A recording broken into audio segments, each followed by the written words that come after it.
Okay, I'm back after quite a long break. I'm going to try to get back into making videos for this YouTube channel on a regular basis, hopefully several a week, maybe even once a day if I can swing it.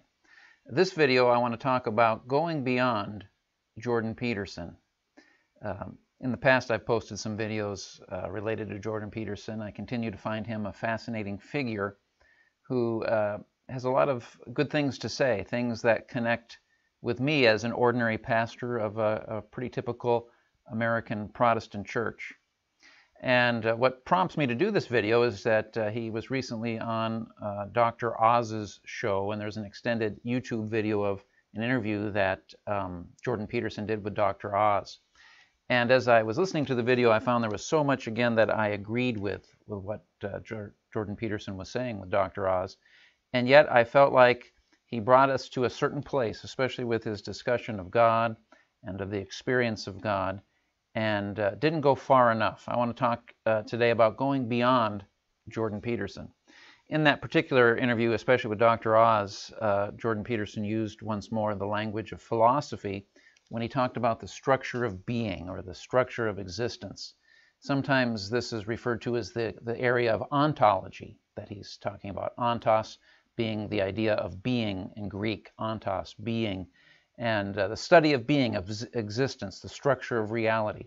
I think Jordan Peterson gets a lot of that language from the existentialists, people like Martin Heidegger. And I agree with Jordan Peterson that that's a primary role of philosophy, is to examine the structure of being, and that our lives are lived best when they live in tune with that very structure.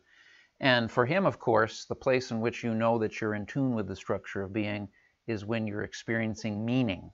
And so in that interview with Dr. Oz, he talks about when we experience meaning, we're in touch with the real, probably the most real, he says. And so there's so much I can affirm with that. Traditional Christian language about the structure of being is that it is reflects the law of God, and that one is encountering the structure that comes from God's very being itself. And the law is the reflection of God's person, so that when you experience the structure of being, it's mediating to you, it's bringing to you God's presence. Indeed, God is present in the structure of being.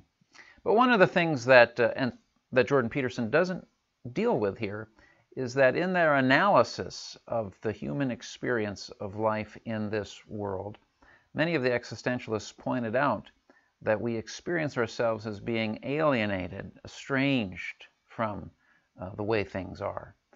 This goes all the way back before the existentialists to Plato. When you think about how he was analyzing the structure of reality, and he sensed that there were these forms, these ideas that reflected the essence of things, and that our existence, and this is the language used often, essence and existence, our existence, there's a gap between the way we should be, so to speak, the purity of the essences, and our existence.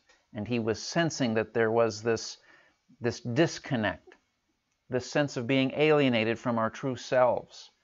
In Christian tradition, one of the classic passages that expresses this sense of separation from our true selves, what we see that we should be, and then who we are, is the passage in the book of Romans written by the Apostle Paul, when speaking about a person himself who has come to delight in the law of God. And again, if we're thinking of the structure of existence as reflecting the character, the mind, the law of God's being, that would be the law he's talking about, although he's talking about the Mosaic laws and the law of the Old Testament. But in the broad sense, this is what the law is. It's the structure of being. He says that in reflecting on that, he says, I've come to delight in the law of God. But what I want to do, I don't do. I want to follow this, what I'm discerning is the right path. I want to live into that way. And yet the very thing I don't want to do, I do. And the things that I want to do, I don't do. And then he cries out, who can deliver me from this body of death? He expresses so well in Romans 7 the human experience that has been analyzed by people outside of Christian faith. As I said, Plato and other philosophers have noticed this situation of a split, a gap between our essence and our existence, that we are not what we ought to be.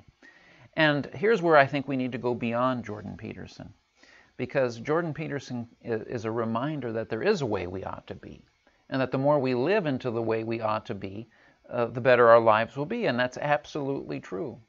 All the Christian philosophers and theologians agree that it's possible for us to live at least somewhat close to the law of our being. There is what Martin Luther called a civil righteousness, where people live basically good lives, and yet they're not yet fully what they ought to be. There's still a real disconnect from the ground of our being, the source of our being, i.e. God, and that has to be overcome, and that knowledge of this split between ourselves and the essence of our beings is pointing to that need for the estrangement and alienation that we have towards God to be overcome. And of course, the Christian answer to that is the new being, or the new reality that has appeared in the man Jesus Christ. The idea that when we look at Jesus Christ, we see the Logos in flesh, the structure of being embodied in a man who perfectly reveals what our essence is. And that as we look at that life, beautifully captured, I think, in Paul's letter to the Corinthians, chapter 13, when he describes what love is. Love is patient, love is kind, it does not envy, it does not boast. You know, it bears all things, believes all things, hopes all things. You know, that passage there captures in a nutshell. It's a universally beloved passage because it captures so well the essence of love, and love being the law of our being. And the Christian answer is that Jesus is the embodiment of the unity between God and humanity that lacks in us, the unity between our essence and our existence that lacks in us, and that he becomes the place where humanity achieves that unity that it lacks. And in achieving that unity, he becomes the place for us to begin to experience the healing that we need of the breach between our essence and our existence. And of course, Christians also affirm that not only does he embody that in his active obedience, in the sense that he lives actively in tune with the will of the Father. All this language expressing same thing that Jordan Peterson's talking about, just with different language. That the structure of being that he's talking about, Christians would say, is the Father. He is the source and ground of all being, and this reality reflects him.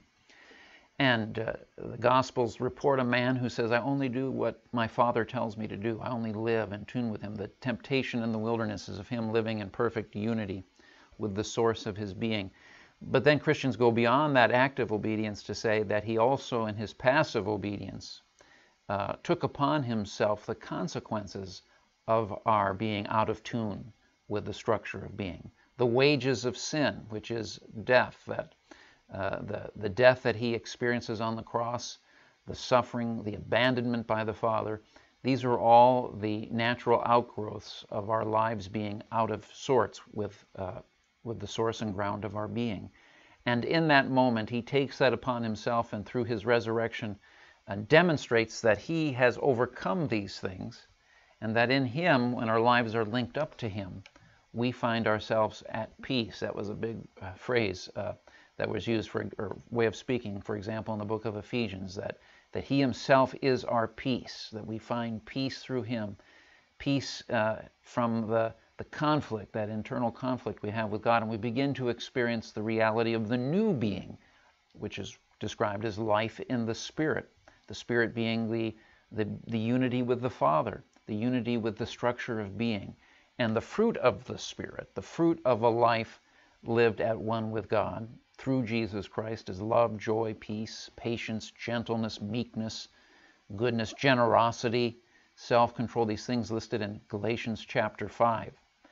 And Christians have affirmed that the way this reality comes is as we trust in the man Jesus Christ, who is more than a man. That we've come to be convinced that he is the Word made flesh. He is the expression of the Father, the Son of the Father, the eternal Son of God. And so I encourage you, if you're a fan of Jordan Peterson, to explore these things, to think about what he is teaching may be leading to, what step beyond a mere seeking to live the law, which we find, if we're really honest like Paul, we can't live the law. We, like him, say, I want to do it, and yet there's this battle in me. I need a power from beyond myself.